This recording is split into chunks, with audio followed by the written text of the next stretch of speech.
പക്ഷേ ഈ ഇന്ത്യയുടെ ഓപ്പറേഷൻ സിന്ദൂറിനെ കുറിച്ച് ലോകത്തെമ്പാടും നടന്ന് പ്രചാരണം നടത്താൻ ഇന്ത്യയെ നിയോഗിച്ചവരിൽ ഒരാളാണ് ശശി തരൂർ.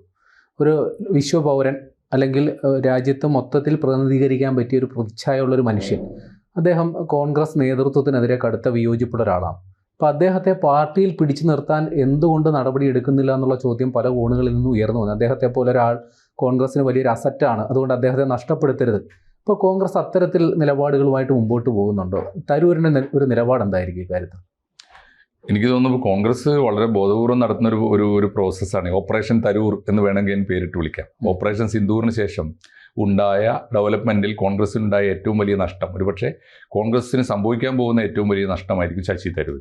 ശശി തരൂരിനെ തിരിച്ചു പിടിക്കാനുള്ള അജണ്ട കോൺഗ്രസ് AICC തൊട്ട് KPCC വരെ വളരെ ഗൗരവത്തോടെ ആലോചിച്ചുകൊണ്ടിരിക്കുന്നു എന്ന് വേണം കരുതാൻ. ഇന്നത്തെ പത്രവാർത്തകൾ അനുസരിച്ച് ശശി തരൂരുമായുള്ള അകൽച്ച പരിഹരിക്കാൻ കഴിയുമെങ്കിൽ പരിഹരിക്കാൻ, എല്ലാ ഇഷ്യൂസും സോർട്ട് ഔട്ട് ചെയ്യാൻ, പാച്ചപ്പ് ചെയ്യാൻ സാധിക്കുമെങ്കിൽ സാധിക്കാനുള്ള മൂന്ന് ഇവൻറ്റുകളാണ് പാർട്ടി ഓർഗനൈസ് ചെയ്തത്. ആ 3 ഇവൻറ്റുകളും ശശി തരൂർ സ്കിപ്പ് ചെയ്തിരിക്കുന്നു എന്നാണ് ഇന്നത്തെ ഇന്ത്യൻ എക്സ്പ്രസ് വാർത്ത. ഒന്ന്, പാർലമെൻറ്റ് സമ്മേളനത്തിന് തൊട്ട് മുന്നോടിയായി പാർലമെൻ്ററി പാർട്ടിയുടെ മീറ്റിംഗ് സാധാരണ വിളിക്കും. അതെ, പ്രത്യേകിച്ചും ഈ സമയത്ത് ഈ ഇന്ത്യയുടെ ഗവൺമെൻറ്റിനെതിരായി മുഖ്യ പ്രതിപക്ഷ പാർട്ടി എന്ന നിലയിൽ കോൺഗ്രസ്സിന് ഒട്ടേറെ കാര്യങ്ങൾ പാർലമെൻറ്റിൽ ഉന്നയിക്കാനുണ്ട്. അത് ഏറ്റവും സമർത്ഥമായി ഉന്നയിക്കാൻ പറ്റുന്ന പാർലമെൻറ്റേറിയനാണ് ശശി തരൂർ. അതെ. അപ്പോൾ ശശി തരൂരിനെ കൂടി ഈ സമ്മേളനത്തിൽ ഏറ്റവും സജീവമായി കോൺഗ്രസ് പക്ഷത്ത് മോദിക്കെതിരായി അണിനിരത്താൻ AICC ആലോചിച്ചു. അതുകൊണ്ട് ഈ പാർലമെൻ്ററി പാർട്ടി യോഗത്തിൽ നമ്മുടെ സ്ട്രാറ്റജി തീരുമാനിക്കാൻ, വിഷയം അവതരിപ്പിച്ച് സംസാരിക്കാൻ തന്നെ ശശി തരൂരിനെയാണ് അവർ ക്ഷണിച്ചത്. വന്നാലും ഇല്ലെങ്കിലും ക്ഷണിക്കണമെന്ന് തീരുമാനിച്ചു. അപ്പോൾ അദ്ദേഹം വിളിച്ചപ്പോൾ അദ്ദേഹം ഏതൻസിലാണ്, ഗ്രീസിൽ ആണ്. അപ്പോൾ അത് ഒരു എക്സ്ക്യൂസ് അല്ല സത്യത്തിൽ. ഇപ്പോൾ എനിക്കോ പ്രേമനോ ഒക്കെ ആണെങ്കിൽ നമ്മളൊരു വിദേശയാത്ര ജീവിതത്തിൽ ഗ്രീസ് പോലെ ഒരു രാജ്യം സന്ദർശിക്കാൻ അവസരം കിട്ടിയിട്ട് ആ യാത്ര കട്ട് ചെയ്ത് പോരാൻ നമ്മളോട് പറയാൻ പാടില്ല. പറയുന്നത് നമ്മൾ വേദനിപ്പിക്കും. നമുക്ക് ശശി തരൂരിന് എന്താണ്, അദ്ദേഹം എന്നും വിദേശത്താണ്, ഇന്ത്യയിലുള്ള ദിവസം ആലോചിച്ചാൽ മതി. മാത്രമല്ല അദ്ദേഹത്തിന് അതൊന്നും ഇപ്പോൾ പാർലമെൻറ്റിൽ എത്തുന്നതിന് മുമ്പ് തന്നെ അദ്ദേഹം വിദേശത്ത് കഴിഞ്ഞ ഒരാളാണ്. വിദേശ രാജ്യങ്ങൾ മുഴുവൻ സന്ദർശിച്ചയാൾ, ഐക്യരാഷ്ട്രസഭയുടെ ഡെപ്യൂട്ടി ജനറൽ സെക്രട്ടറി ജനറൽ ആയിരുന്നയാളാണ്. അപ്പോൾ അദ്ദേഹം അക്കാരണം പറഞ്ഞിട്ട് ഞാൻ വിദേശത്താണ്, അതും ഔദ്യോഗികമല്ല. ഇപ്പോഴത്തെ യാത്ര അദ്ദേഹത്തിന് എന്തോ സ്വകാര്യമായ യാത്ര. എന്തായാലും ഏതൻസിൽ നിന്ന് അദ്ദേഹം യാത്ര കട്ട് ചെയ്ത് വരുന്നില്ല എന്ന് അദ്ദേഹം പറഞ്ഞത് ഗൗരവമായിട്ട് എടുക്കുന്നു AICC. എന്നിട്ടും അവസാനിപ്പിച്ചില്ല. നമ്പർ 2, രണ്ടാമത്തെ ഇവന്റ് ഇവിടെ കേരളത്തിലാണ്. കോട്ടയത്ത് ഇന്ന് ഉമ്മൻചാണ്ടിയുടെ അനുസ്മരണം നടക്കുകയാണ്. കേരളത്തിലെ ഏറ്റവും ജനകീയനായ, ചരിത്രത്തിൽ എനിക്ക് തോന്നുന്നു കരുണാകരന് പോലും ഇത്ര സ്വീകാര്യത കിട്ടിയിട്ടുണ്ടോ എന്ന് എനിക്ക് അറിഞ്ഞൂടാ. ഈ എല്ലാ വിഭാഗം മനുഷ്യരും, കോൺഗ്രസിന് പുറത്തായ എല്ലാ വിഭാഗം മനുഷ്യരും ഒരുപോലെ സ്നേഹിക്കുന്ന ഉമ്മൻചാണ്ടി കഴിഞ്ഞ 2 കൊല്ലമായിട്ട് അദ്ദേഹം മരിച്ചിട്ട് 2 കൊല്ലമായി എന്ന് പോലും ആളുകൾ അറിഞ്ഞിട്ടില്ല. അത്രയേറെ അദ്ദേഹത്തെക്കുറിച്ച് നിരന്തരം പറഞ്ഞുകൊണ്ടിരിക്കുന്നു. അപ്പോൾ ഈ രണ്ടാം ചരമദിനം വലിയ തോതിൽ ആചരിക്കാൻ KPCC തീരുമാനിച്ചു. അവിടെ സഭ വേറെ നടത്തുന്നുണ്ട്, ഇവർ രാഷ്ട്രീയ പരിപാടി വേറെയുണ്ട്. ഒരു വമ്പിച്ച പരിപാടിയാണ്. ആ പരിപാടി ഉദ്ഘാടനം ചെയ്യാൻ പ്രതിപക്ഷ നേതാവ് രാഹുൽ ഗാന്ധി തന്നെ വരുന്നു. അദ്ദേഹം ഇന്നലെ എത്തിയിട്ടുണ്ട്. അപ്പോൾ രാഹുൽ ഗാന്ധി പങ്കെടുക്കുന്ന പരിപാടിയിൽ, ഉദ്ഘാടനം ചെയ്യുന്ന അനുസ്മരണ പരിപാടിയിൽ മുഖ്യ പ്രഭാഷണം നടത്താനും ശശി തരൂരിനെയാണ് ക്ഷണിച്ചത്. അത് KPCC പ്രസിഡന്റ് സണ്ണി ജോസഫ് ഇന്ന് പത്രത്തിൽ അദ്ദേഹത്തിൻ്റെ അറിയിപ്പുണ്ട്. അദ്ദേഹം അങ്ങേയറ്റം വിനയത്തോടെയാണ് വിളിച്ചത്. അങ്ങുണ്ടാവണം, അത് ഉമ്മൻചാണ്ടി സാറിന് കൊടുക്കാവുന്ന, നമ്മൾ കൊടുക്കുന്ന ഏറ്റവും വലിയ ട്രിബ്യൂട്ടാണ്. അതിന് അങ്ങ് പങ്കെടുക്കുക എന്ന് പറയുന്നത് ഞങ്ങൾക്ക് ഏറ്റവും വലിയ അഭിമാനമാണെന്നൊക്കെ പറഞ്ഞിട്ടുണ്ട്. പക്ഷേ അദ്ദേഹം അതും സ്കിപ്പ് ചെയ്തു. ഞാൻ ഇന്നാണ് പരിപാടി, നാളെ എത്തുള്ളൂ എന്നൊക്കെ പറഞ്ഞുകൊണ്ടാണ് അത് ഒഴിവാക്കിയത്. 3, രാഹുൽ ഗാന്ധി കോട്ടയത്തെ പരിപാടി കഴിഞ്ഞാൽ പിന്നെ പോകുന്നത് തിരുവനന്തപുരത്തേക്കാണ്. തിരുവനന്തപുരത്ത് പോകുന്നത് മുതിർന്ന കോൺഗ്രസ് നേതാവ് AK ആന്റണി വിശ്രമ ജീവിതം നയിക്കാൻ, അദ്ദേഹത്തെ കണ്ട് രാഷ്ട്രീയ കാര്യങ്ങളിൽ ഉപദേശം തേടാനായിരിക്കും. 1, തീർച്ചയായിട്ടും പുതിയ KPCC ഭാരവാഹികൾ വന്നതിന് ശേഷം KPCC ആസ്ഥാനത്ത് AICCയുടെ നമ്മുടെ പ്രതിപക്ഷ നേതാവ് രാഹുൽ ഗാന്ധി വരികയാണ്. ഇന്നത്തെ ഇന്ത്യയിലെ കോൺഗ്രസിൻ്റെ ഏറ്റവും വലിയ നേതാവ് വരികയാണ്. അപ്പോൾ ഒന്നുകിൽ KPCC ആസ്ഥാനത്ത് വെച്ചോ അല്ലെങ്കിൽ AK ആന്റണിയുടെ വീട്ടിൽ വെച്ചോ KPCC ഭാരവാഹികളുമായി അല്ലെങ്കിൽ KPCC നേതൃത്വവുമായി ഒരു കൂടിക്കാഴ്ച, ശശി തരൂരിനെ കൂട്ടിയിരുത്തി സംസാരിക്കാൻ ഒരവസരം കൂടി KPCC ആലോചിച്ചു. അതിനെക്കുറിച്ചുള്ള അറിയിപ്പ് കൊടുത്തപ്പോഴും അദ്ദേഹം പറഞ്ഞത്, ഞാൻ എത്തുകയേ ഉള്ളൂ, പക്ഷെ കേരളത്തിൽ എത്തിക്കൊള്ളണമെന്നില്ല എന്നൊക്കെയാണ്. തരൂരിനെ പോലെ ഒരാൾക്ക് വേണമെങ്കിൽ ഏത് വിദേശ രാജ്യത്ത് നിന്നും നേരിട്ട് തിരുവനന്തപുരത്തേക്ക് വരാവുന്നതേ ഉള്ളൂ. അദ്ദേഹം അത് മനഃപൂർവ്വം ഉപേക്ഷിച്ചതാണെന്ന് വേണം പറയാൻ.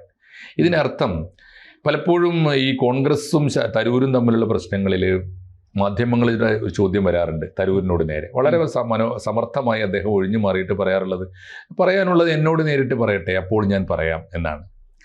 അതിനർത്ഥം അദ്ദേഹത്തോട് നേരിട്ട് പറയാൻ പാർട്ടി ഇതുവരെ അവസരം ഒരുക്കിയിട്ടില്ല എന്നാണല്ലോ. അതെ. പക്ഷെ അതിനുവേണ്ടിയാണ് ഈ 3 യോഗങ്ങൾ വിളിച്ചത്. അദ്ദേഹത്തെ നിർബന്ധപൂർവ്വം സ്നേഹപൂർവ്വം ക്ഷണിച്ചത്. പക്ഷെ അദ്ദേഹം സ്കിപ്പ് ചെയ്യുന്നു എന്ന് പറഞ്ഞാൽ എന്താണ് അർത്ഥം? ഓപ്പറേഷൻ സിന്ദൂറിൽ അദ്ദേഹം ഇന്ത്യ ഗവൺമെൻറ്റിനെ സഹായിച്ചത് നിരുപാധികമായ സഹായമായിരുന്നില്ല എന്നല്ലേ അർത്ഥം? അതെ അതെ. ആ സഹായത്തിന് അദ്ദേഹം വലിയ വില വാങ്ങാൻ നിശ്ചയിച്ചിരിക്കുന്നുവെന്നോ അതുമായി ബന്ധപ്പെട്ട കരാറുകൾ അടിത്തട്ടിലെവിടെയോ ഈ അണിയറയിലെവിടെയോ നടന്നു കഴിഞ്ഞിരിക്കുന്നുവെന്നുമാണ് പ്രത്യക്ഷമായി പ്രധാനമന്ത്രി നരേന്ദ്രമോദിയും BJPയുടെ ഓരോ നേതാവും അദ്ദേഹത്തിന് കൊടുക്കുന്ന റെസ്പെക്റ്റ് നമ്മൾ കാണുന്നുണ്ട്. മാത്രമല്ല അദ്ദേഹം തീർച്ചയായിട്ടും ഈ ഗവൺമെൻറ്റിനെ മുഖം രക്ഷിക്കുന്നതിലും ഈ പ്രത്യേകിച്ച് ഓപ്പറേഷൻ സിന്ദൂറിന് ശേഷമുള്ള ഒരു ആഗോള സാഹചര്യത്തെ ഇന്ത്യക്ക് വലിയ തോതിൽ അനുകൂലമായി മാറ്റുന്നതിലൊക്കെ വലിയ പങ്ക് വഹിച്ചു. അദ്ദേഹം ആദ്യം ചെന്ന രാജ്യം കൊളംബിയയാണ്. അവർ തലേന്ന് പറഞ്ഞ അഭിപ്രായം പിറ്റേന്ന് മാറ്റി പറഞ്ഞു, അദ്ദേഹത്തിൻ്റെ സാന്നിധ്യത്തിൽ തന്നെ. അപ്പോൾ അത്തരത്തിൽ ഈ ആഗോള അഭിപ്രായം ഇന്ത്യക്ക് അനുകൂലമാക്കി എടുക്കുന്നതിൽ അദ്ദേഹം തീർച്ചയായിട്ടും അദ്ദേഹത്തിന് സാധിക്കും. അതുകൊണ്ട് തന്നെയാണ് അദ്ദേഹം പോകണമെന്ന് തീരുമാനിച്ചത്. പക്ഷേ അപ്പോഴും അദ്ദേഹം പാർട്ടി വിരുദ്ധമായ രീതിയിലാണ് ചെയ്തത്. ഇപ്പോൾ ശശി തരൂരിനെ വേണമെന്ന് ആവശ്യപ്പെടേണ്ടത് ആരോടാണ്? കോൺഗ്രസ് പാർലമെന്ററി പാർട്ടിയോടാണ്, അല്ലെങ്കിൽ AICCയോടാണ്, മല്ലികാർജുൻ ഖാർഗെയോടാണ്, അല്ലെങ്കിൽ രാഹുൽ ഗാന്ധിയോടാണ്. അവർ അദ്ദേഹത്തെ സ്നേഹപൂർവ്വം കൊടുക്കുമായിരുന്നു, താല്പര്യപൂർവ്വം തന്നെ കൊടുക്കുമായിരുന്നു. അത് ഉണ്ടായില്ല. എന്നാൽ എൻ്റെ പാർട്ടിയോട് ചോദിക്കണം, എൻ്റെ പാർട്ടിയുടെ പ്രതിനിധീകരിച്ച് AICCയുടെ ഡെലിഗേഷനിൽ ഇന്ത്യ ഗവൺമെൻറ് ഡെലിഗേഷനിൽ ഞാൻ വേണമോ വേണ്ടയോ എന്ന് തീരുമാനിക്കേണ്ടത് ഞാനല്ല, എൻ്റെ പാർട്ടിയാണെന്ന് അദ്ദേഹം പറഞ്ഞില്ല. അദ്ദേഹത്തിന് വന്ന എല്ലാ ഓഫറും അദ്ദേഹം സ്വീകരിക്കുകയും അദ്ദേഹം സ്വമേധയാ ചെയ്യുകയും ചെയ്തു. അതിന് പറഞ്ഞ ന്യായം അത് എൻ്റെ വ്യക്തിപരമായ തീരുമാനമാണ്, എൻ്റെ രാജ്യത്തിന് വേണ്ടിയുള്ള തീരുമാനമാണ്. ഈ തീരുമാനങ്ങളൊന്നും വ്യക്തിപരമല്ല, രാജ്യത്തിന് വേണ്ടി എന്നതിലേറെ രാഷ്ട്രീയം കൂടിയാണ് താനും. അപ്പോൾ ഇപ്പോൾ ശശി തരൂർ നിർവഹിച്ചുകൊണ്ടിരിക്കുന്ന ഓരോ ധർമ്മവും രാജ്യത്തിന് വേണ്ടി എന്നതുപോലെ കോൺഗ്രസിനും കൂടി വേണ്ടിയാകണം. കോൺഗ്രസിൻ്റെ അനിഷ്ടം സമ്പാദിച്ചുകൊണ്ട് കോൺഗ്രസ് നരേന്ദ്രമോദിയോട് ഓപ്പറേഷൻ സിന്ദൂർ ഉൾപ്പെടെയുള്ള വിഷയങ്ങളിൽ ഒട്ടേറെ കാര്യങ്ങളിൽ തർക്കിച്ചും കലഹിച്ചും പൊരുതിയും തിരുത്തിയും മുന്നോട്ട് പോകുമ്പോൾ, വലിയ രാഷ്ട്രീയ സംവാദങ്ങൾ നടക്കുമ്പോൾ, ആ സംവാദങ്ങളിൽ ഗവൺമെൻറ് വിരുദ്ധ പക്ഷത്തല്ല, ഗവൺമെൻറ്റിൻ്റെ പക്ഷത്ത് നിന്നുകൊണ്ട് പറയുകയും എഴുതുകയും പ്രവർത്തിക്കുകയും ചെയ്യുകയാണ് ശശി തരൂർ ചെയ്യുന്നത്. പക്ഷേ അതിൽ എനിക്കൊരു വിയോജിപ്പുള്ളത്, ഇപ്പോൾ സമീപകാലത്താണ് അദ്ദേഹം ഈ മോദി സ്തുതികൾ നടത്തിയത്, വലിയ പ്രചാരം കിട്ടിയത്. പക്ഷെ മുൻകാലങ്ങളിൽ മോദിയുടെ കടുത്ത വിമർശകനായിരുന്നു, പാർലമെന്റിൽ വലിയ രീതിയിൽ വിമർശനം ഉന്നയിക്കുന്നു, പുസ്തകങ്ങളൊക്കെ എഴുതുന്നു. അപ്പോൾ അതൊക്കെ അതും കൂടി നമ്മൾ കാണേണ്ടതല്ലേ? ഒരു 2-3 അഭിപ്രായം പറഞ്ഞതിൻ്റെ പേരിൽ മാത്രം തരൂരിന് അയോഗ്യത കൽപ്പിക്കേണ്ട കാര്യമില്ലല്ലോ കോൺഗ്രസ്. തരൂരിനെ കോൺഗ്രസ് അയോഗ്യത കൽപ്പിക്കുന്നില്ല എന്ന് മാത്രമല്ല, തരൂരിൻ്റെ കാലിബറിനെ വലിയ തോതിൽ ഇപ്പോഴും അവർ മതിക്കുന്നുവെന്നും ഭയപ്പെടുന്നു എന്നുകൂടിയാണല്ലോ അതിനർത്ഥം. അവരിപ്പോൾ ഈ നടക്കുന്ന നീക്കത്തെ ഞാൻ അതിനെ 2 തരത്തിലാണ്. ഒന്ന്, നാണം കെട്ട ഒരു ഏർപ്പാടാണ്. കോൺഗ്രസിനെ പോലെ ഒരു പാർട്ടി എത്ര വലിയ നേതാവാണെങ്കിലും പാർട്ടിയാണല്ലോ വലുത്. ആ പാർട്ടിയാണല്ലോ ശശി തരൂരിനെ ഉൾക്കൊണ്ടത്, പാർട്ടിയാണല്ലോ ഈ സൗകര്യങ്ങളൊക്കെ കൊടുത്തത്. ആ തരൂരിനോട് ഇത്രയേറെ മാന്യമായ രീതിയിൽ വിളിച്ചു നോക്കാമെന്നല്ലാതെ തരൂരിന് വേണ്ടി മാത്രമായി ക്യാമ്പയിനുകൾ, പ്രോഗ്രാംസ്, ഇവൻറ്റ്സ് ഒന്നും നടത്തേണ്ട ഒരു സന്ദർഭമല്ല. എന്നാലും അവർ ചെയ്തു. എനിക്ക് തോന്നുന്നത് കോൺഗ്രസ്സിന് ഒരുപക്ഷെ ഇന്ത്യ ഗവൺമെൻറ്റിനേക്കാൾ നന്നായി അറിയാം തരൂരിൻ്റെ നീക്കങ്ങൾ. അതറിയാനുള്ള മെഷീനറി അവർക്ക് ഉണ്ടാവുമല്ലോ.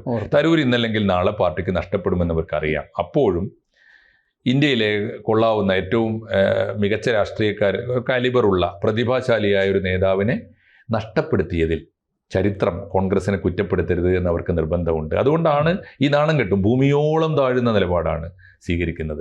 ആ നിലപാടിൽ കോൺഗ്രസിനെ തൽക്കാലം, കാരണം നമ്മൾ തന്നെ പിന്നെ പഴി പറയും, അവരെന്ത് നിലപാടെടുത്തു, ശശി തരൂരിനെ കൂടെ നിർത്തേണ്ടതായിരുന്നില്ലേ എന്നൊക്കെ. ഇനി ആർക്കും അങ്ങനെ പറയാൻ പറ്റാത്ത വിധമുള്ള സ്ട്രാറ്റജിയാണ് കോൺഗ്രസ് സ്വീകരിച്ചിരിക്കുന്നത്. അത് പരാജയപ്പെടാനുള്ള പദ്ധതിയാണെന്നാണ് എനിക്ക് തോന്നുന്നത്. അവർക്ക് അറിയാമായിരുന്നു അത്. എങ്കിലും ഇങ്ങനെ ഞങ്ങൾ ചെയ്തിരിക്കുന്നു എന്ന് അവരെ തന്നെ ബോധ്യപ്പെടുത്താനും കോൺഗ്രസ് അണികളെ ബോധ്യപ്പെടുത്താനും എതിരാളികളെ കൂടി ബോധ്യപ്പെടുത്താനും കൂടിയാണത്. തീർച്ചയായിട്ടും ഇനി എന്ത് എന്നത് ശശി തരൂരിൻ്റെ മനസ്സിലുള്ള പ്ലാനാണ്. ഒരുപക്ഷെ അണിയറയിൽ എവിടെയോ BJPയുമായി എത്തിച്ചേർന്നിരിക്കുന്ന, ഇന്ത്യ ഗവൺമെൻറ്റുമായി എത്തിച്ചേർന്നിരിക്കുന്ന ഒരു കരാറിൻ്റെ ഭാഗമാകാം. അതെന്താണെന്ന് നമുക്കിനി കാത്തിരുന്നാൽ മതി.